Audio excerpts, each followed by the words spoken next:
Hey guys, welcome back to Deeb's TCG. My name is Devan, and today we're taking a look at the brand new and extremely powerful Roaring Moon EX. Of course, this version is a little bit different than most. We're going to be playing some hammers, crushing hammers to be exact. We'll go over that all in the deck list in just a moment. Before that, I'd like to ask if you could subscribe. It helps us out a ton. But without further ado, let's go check out the deck. So I'll see you there. Alright guys, so this is Roaring Moon, of course with a little bit of twist on it. So, as we can see here, this deck is playing count them, four Crushing Hammers. These are meant to help in the late game, in the mirror match, or some other matches where energy might be an issue for you specifically. I would like to go full on and declare that this deck list is not of my conception. This is Evan Campbell's list. You can check him out on Twitter at TCGEvan. But I'm going to be covering it today. So we got 3 Roaring Moon, our main attacker, of course, brand new from Paradox Rift. It's Frenzied Gouging attack, allowing you to knock out one of your opponent's Pokemon and do 200 to yourself. So, busted is the word that comes to mind. But, you know, technically there is a drawback, even if it doesn't feel like there is. Second attack here, Calamity Storm, 100 plus, does 120 more if there's a stadium in play, if you discard it. So, 220 is like, honestly, this attack you use a lot more. A lot of basic EXs in this format are 220 HP, so this is... It does enough just with that attack. But in the late game, if they have like a Charizard or some other big Pokemon setup, Frenzied Gouging is the way to go. We have Morpeko here in a Hungry Hurry. It has no energy. If it has no energy attached, it has no retreat cost. So basically just our switching option. It helps out like a lot, like way more than you would think, just looking at it on paper. We have a couple support Pokemon, Lumineon, Mew, Radiant Greninja, and Squawkabilly, all just to help set up, especially in the early game. It's super duper important to set up as soon as possible with this deck, because that's what it does best.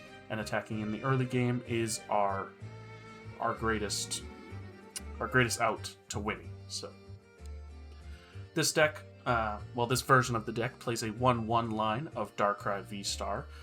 Especially useful in the late game. We can grab back either Dark Patches or our Gust options like a Boss or Cross Switcher with Star Abyss. And it's not even really a bad attacker either. So that's why that is in there. As for our supporters, trainers in general, we play a pretty standard run-of-the-mill go for Roaring Moon outside of the aforementioned Crushing Hammer. We play 4 Professor Status Vitality, incredibly important in the early game, allowing us to attach 2 energy from our discard pile to one of our ancient Pokemon, or 2 of our ancient Pokemon. So 1 energy to each, and then drawing 3 cards. So, ideally, we want to go second with this deck and use this as soon as possible. Earthen Vessel lets us get energy, Dark Patch lets us attach energy to our bench, Cross Switcher is our main Gust, so we can switch in and out, and then also Gust up one of their Pokemon. 4 VIP Pass and 4 Ultra Ball just to set up early, and then a couple switching options. For our stadium, we play Pokestop because we play already a ton of items, and it's also just a good stadium in general. And then we just play 9 Dark Energy, so that's it for the overview. I will send you to the game now. You can see this deck in action, and I'm excited to show you, so I'll see you there. Alright, so let's take a look at a game here. Hopefully something interesting, but you never really know what you're going to come against. I saw a Bulbasaur earlier, which was pretty interesting. Of course, this deck with the hammers is meant to counter itself, so, and Miraidon as well. So any deck like that focuses on like the triple of one type of energy, that's what the hammers are for. So that's really what we're going for. We just want to play those hammers and stall. Of course, it's more of a late game thing as well, but we will see. So they'll go first, which is good news for us. Starting Darkrai with a double hammer. We do have the VIP pass though, So we can get rid of at least one energy by grabbing a Greninja, which is neat. Pretty cool. Lugia.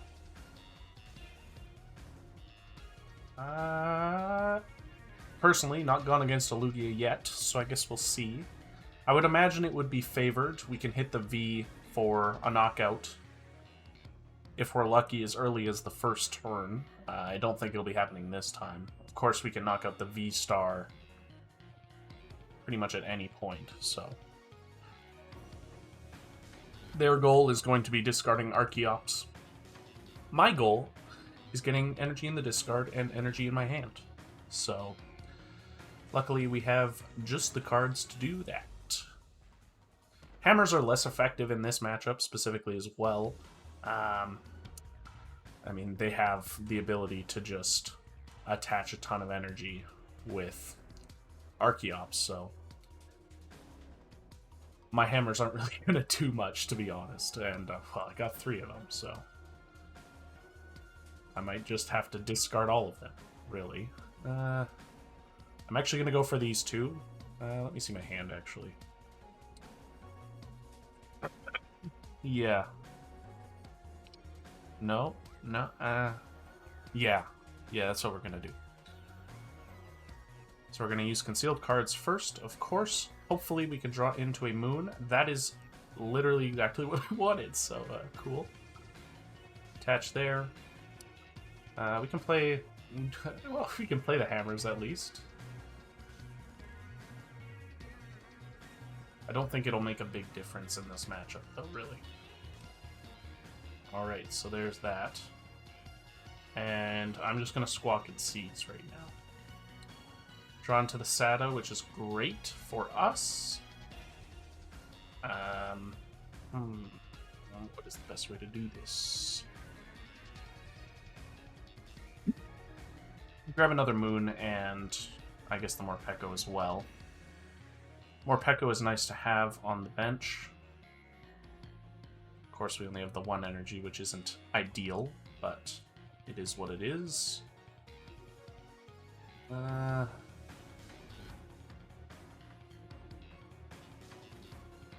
need for an Ultra Ball. I'm just deciding if there's anything else I can do.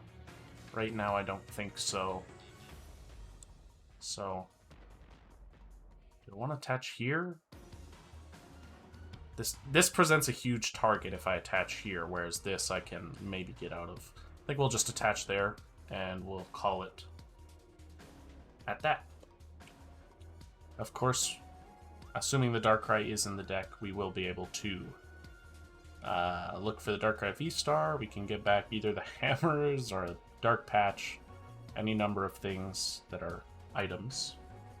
There is the Lugia V-Star. I've yet to see an Archeops hit the... Oh, sorry, my apologies. There's 1, and there's 2. So he will be able to get that off. I really want to hit another Cross Switcher. I think that would be probably the best case.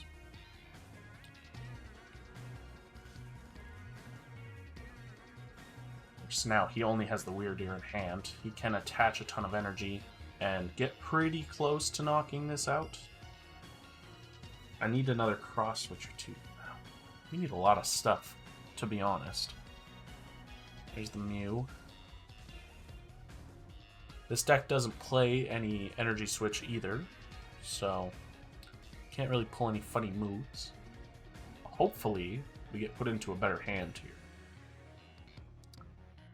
Yeah, that's pretty good. It's pretty much exactly what I wanted, so...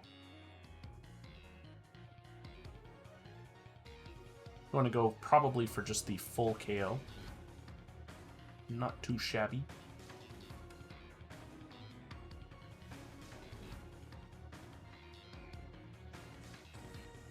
Weirdeer doing a lot of damage. 40 times each energy, so 80, 60, 120, 180, so just a bit over. Just a bit over.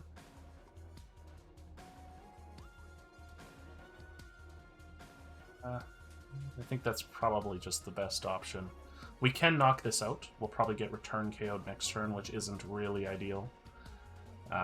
But I think we can play around it.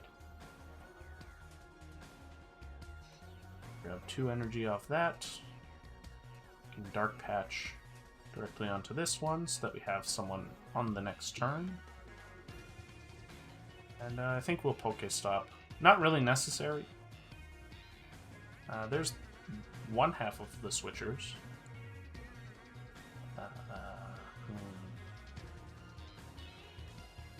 Not right now.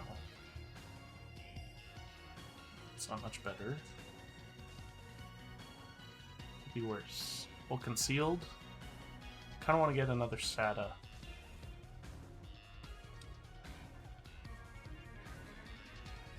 Here's my thing right now.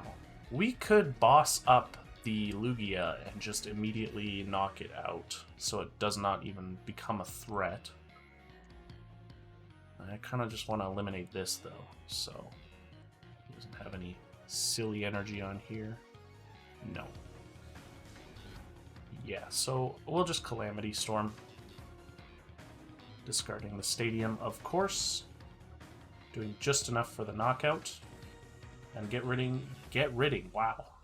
Me English good. Getting rid of a lot of their energy.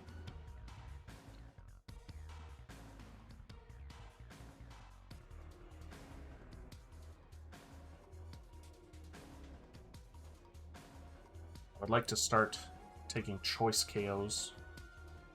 Especially with Cross Switcher, we can maybe bring up some of the 2 prizers. This could just be game here if we can bring up the Mew. Gonna copy our attack, probably just knock us out. Although if they do that, they knock themselves out as well. So their only choice is to leave me with 10 health. Basically.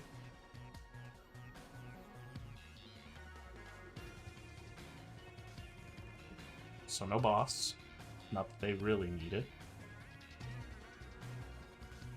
That is their last double turbo as well. So they got all the pretty Ionos. We don't even play Iono in this deck. I don't need no Iono. Okay. Technically yes, but they've already lowered their damage with the double turbo. Otherwise that would be really good. I think that's just a gift energy, yeah, so.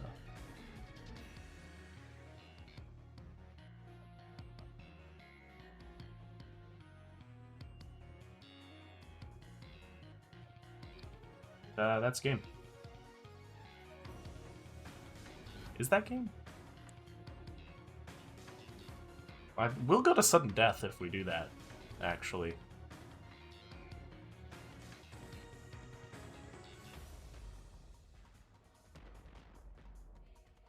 Oh no, we won't. I have full health. I don't know what I was thinking. My apologies. So what we'll do is we'll do that. We'll just boss, bring up the Lugia. And that is that. Almost at sudden death. Not quite. Sudden death's going to be a lot more common though, that's for sure. And that is exactly how we want to win. Doing a lot of damage? Doing no damage? Doesn't matter. However you want to think about it. Alright guys, so that was Roaring Moon. Let us know in the comments what you thought. I've already been playing a ton of this deck so far, and honestly, it feels rather powerful. Maybe a bit too powerful, but only time will tell, of course. So, like I said, let us know in the comments down below. We greatly appreciate all the support as of late. We have a ton of new subscribers, a ton of people watching, and we are always super duper grateful. And I mean that seriously. So, thank you for watching. Feel free to check out some of our other videos. But otherwise, I'll see you in the next one. Bye.